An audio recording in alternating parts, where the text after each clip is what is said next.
জীবন নয়। তাহলে যেহেতু আপনি দুনিয়া হারিয়েছেন, আপনাদের সকলের উদ্দেশ্যে আমার একান্ত আহ্বান থাকবে যে আখিরাত হারায়েন না।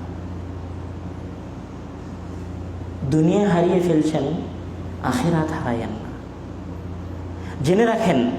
এরপরেও আমি আপনাকে আরেকটা কথা বলি, ধরেন আপনি টাকা উপার্জন করেছেন, আপনার সুদ বাংলাদেশে হাজার হাজার রিয়াল আছে, আপনার পরিবারের ভালোবাসা, বাবা মায়ের ভালোবাসা, সব কিছুকে উৎসর্গ করে আপনি টাকাটা উপার্জন করেছেন। অনেক শ্রমের বিনিময়ে আপনি আপনার দেশে একটা সুন্দর বাড়ি বানিয়েছেন।